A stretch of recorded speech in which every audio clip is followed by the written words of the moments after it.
Big boss season 8 మొదటి వారం పూర్తి చేసుకుంది. ఇక వీకెండ్ రోజు బిగ్ బాస్ స్టేజ్ పైకి వచ్చిన కింగ్ నాగార్జున అభయ్ నవీన్ తో మాట్లాడుతూ ముందుగా వినాయక చవితి శుభాకాంక్షలు తెలియజేశాడు. ఇక ఆ తర్వాత అభయ్ నవీన్ ఆట గురించి మాట్లాడుతూ, అభయ్ నీలో మెచ్యూరిటీ లెవెల్స్ చాలా ఎక్కువ ఉన్నట్లున్నాయి. అందరితో ఎలా మాట్లాడాలో, ఎవరితో ఎప్పుడు ఎలా ఉండాలో, ఎప్పుడెవరితో ఏం మాట్లాడాలో, ఎవరికేం చెప్పాలో అన్న విషయాలు మీకు చాలా బాగా తెలుసు.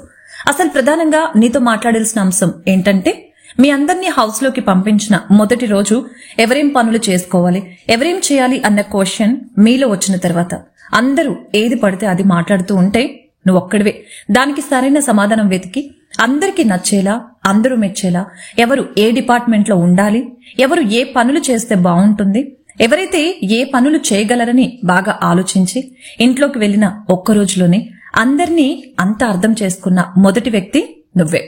అసలు ఈ విషయంలో నిన్ను ఖచ్చితంగా మెచ్చుకోక తప్పదు అంటూ కింగ్ నాగార్జున మాట్లాడాడు.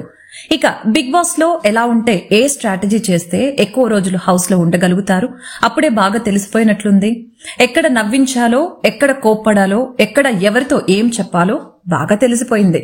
ఇక అన్నిటికంటే నువ్వు నామినేట్ చేసిన కారణాలైతే చాలా బాగున్నాయి. ఇక ముందుగా నువ్వు మణికంఠని నామినేట్ చేస్తూ చెప్పిన కారణాలైతే చాలా బాగున్నాయి. నిజంగానే ఈ హౌస్ లో అన్ని కోణాలు చూడాలి అనేది నీకు తెలిసినంత మిగతా ఎవరికి తెలియదు.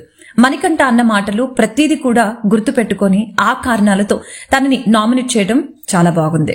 నువ్వు ఒక అంశాన్ని చాలా క్షుణ్ణంగా పరిస్థితిని అర్థం చేసుకోగలవు. దానికి సంబంధించి భవిష్యత్తు ఫలితాల్ని ఆ ఒక్క విషయంలో చాలా స్పష్టంగా కనిపించాయి. ఇక ఆ తర్వాత అయితే బేబక్క నామినేషన్ చేసిన కారణాలు చాలా చాలా బాగున్నాయి.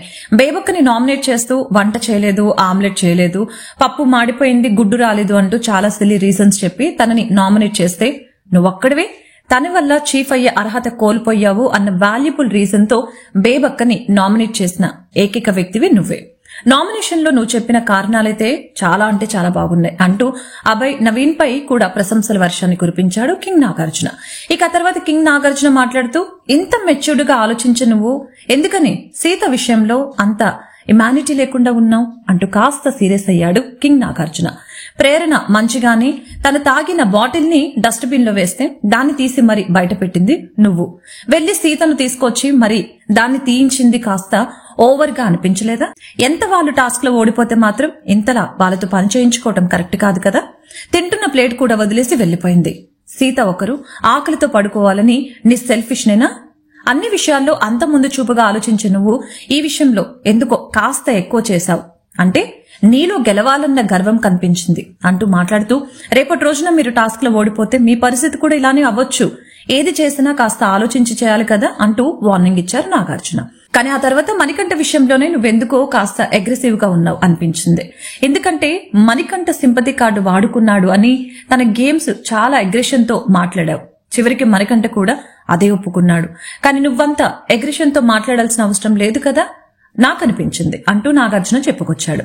ఇక తర్వాత అభయ్ నవీన్ యొక్క ఈ 1 వీక్ ఆట గురించి మాట్లాడుతూ, నువ్వన్ని టాస్కుల్లో 100% ఇచ్చావు. స్కూల్లో గెలవాలి అన్న కసిని ఆటలో నాకు కనిపించింది. ఇదే విధంగా మిగిలిన రోజుల్లో కూడా ఆడి నువ్వేంటో ప్రూవ్ చేసుకోవాలి మనస్ఫూర్తిగా కోరుకుంటున్నాను అంటూ కింగ్ నాగార్జున చెప్పుకొచ్చాడు. మొత్తంగా ఈ వారం మీకెలా అనిపించిందో కామెంట్ రూపంలో తెలపండి.